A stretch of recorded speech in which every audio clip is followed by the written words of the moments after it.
The glint of my silver Lamborghini Huracan caught the midday sun like a beacon, a sleek Predator parked in the lot of Maple Groves Community Center. I'd barely stepped out to grab a coffee when I heard Ida screech like a banshee getting its nails done without an appointment. Too rich for here, huh? Flashy jerk. The HOA Karen sisters, Linda and Barb, waddled into view, their matching neon tracksuits blinding anyone within a 10-mile radius. These two, infamous in our HOA for terrorizing neighbors over mailbox colors and lawn ornaments, had found a new target, my car. In Linda's meaty fist gleamed a key, its jagged edge already kissing my Huracan's flawless paint.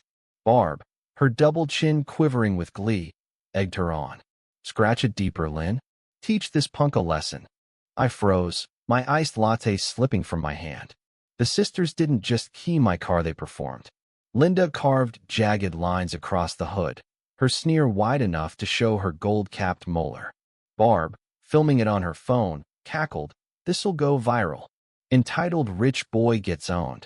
My car, my pride, my 2 years of grinding overtime to afford it, was being defaced by these human landfills who thought community standards meant bullying anyone who dared stand out.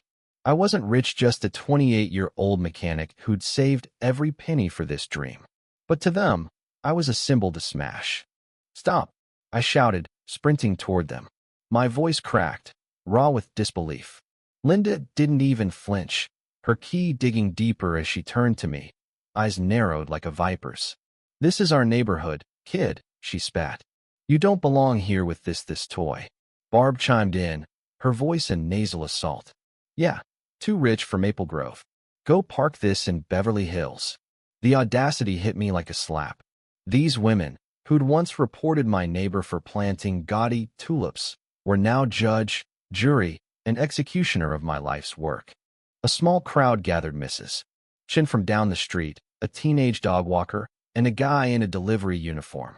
Their faces mirrored my shock, but nobody moved. Linda, emboldened, tossed her key to Barb like it was a relay baton. "Your turn, sis." Barb lunged, scraping the driver's side door with a sound that felt like it was clawing my soul. I lunged forward, but Linda blocked me, her bulk a wall of defiance. "Touch me, and I'll scream assault," she hissed, her breath reeking of cheap wine and cheaper morals. I backed off, hands shaking, my mind racing for a way to stop this without landing in a legal mess. "Why?" I managed, my voice hoarse. "What did I ever do to you?" Linda's laugh was a guttural bark. "You exist, that's what. Driving this eyesore, making us look bad. We're protecting property values." Barb nodded, still filming, her sausage fingers fumbling with the phone. "HOA rules, honey. No ostentatious vehicles." I wanted to scream that the HOA handbook had no such rule, that their standards were just a power trip. But rage choked me silent. My car wasn't just metal, it was proof I'd clawed my way out of a rough childhood. Proof I wasn't my father's son, destined to fail. Mrs. Chin finally spoke, her voice trembling but firm. "You two should be ashamed. That's his property." Linda whirled on her, jabbing a finger. "Stay out of it, Chun, or your tacky wind chimes are next." The delivery guy muttered something about calling the cops, but Barb waved him off. "Go ahead, call them. We're the victims here, harassed by this show-off." The teenager, phone in hand, was already recording, whispering, "This is wild." I felt the world tilt, my dream car now a canvas of their spite, and nobody seemed able to stop them. Then, a distant siren wailed. Barb's smug grin faltered, but Linda doubled down, carving one last gash across the rear fender. "Let's go, Barb," she said, tossing the key into a nearby trash can like it was nothing. They started waddling away, Barb still filming, probably planning to post their triumph online. But the sirens grew louder, and 2 police cruisers screeched into the lot. The crowd parted as Officer Daniels, a no-nonsense cop I'd seen at community meetings, stepped out. His eyes flicked from the keyed Lamborghini to the sisters, who were now trying to look innocent despite the guilt radiating off them like cheap perfume. "Got a call about vandalism," Daniels said, his voice calm but cutting. "Care to explain?" Linda's face morphed into a mask of outrage. Us? Vandalism. This punk's been harassing us. That car's a danger to the neighborhood. Barb nodded, clutching her phone like a lifeline. We were just inspecting it. Daniels raised an eyebrow, then glanced at the teenager, who silently held up his phone. Mind if I see that footage? He asked. The kid hesitated, then handed it over. The sisters' faces drained of color as Daniels watched the video, their voices clear as day. Scratch it deeper, Lynn. And too rich for here. I stood there, heart pounding, as Daniels signaled his partner to retrieve the key from the trash. It was still there, glinting accusingly. You're both under arrest for vandalism and destruction of property, he said, pulling out handcuffs. Linda's jaw dropped, her entitlement crumbling. You can't arrest us. We're HOA board members. Barb squealed. This is a setup. He provoked us. But the cuffs clicked shut, and the crowd murmured approval. Mrs. Chin gave me a small nod, her eyes soft with sympathy.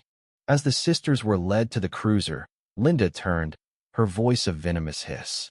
You'll regret this, rich boy. I didn't respond. I couldn't. My eyes were locked on my Huracan, its once pristine surface now a maze of scratches. The repair bill would be thousands, maybe tens of thousands. My savings gone. But worse was the violation, the way these women had taken something I'd earned and turned it into their battleground. I wanted to hate them, to scream, but all I felt was a hollow ache. The cops took my statement, and the teenager's video was gold-clear evidence of their crime. The delivery guy, who turned out to be a part-time mechanic, offered to help me find a shop that could restore the car affordably. Mrs. Chun brought me a bottle of water, her quiet kindness a balm. They've been bullying this neighborhood for years, she said. You stood up to them. That matters. I nodded, but the weight of the day clung to me.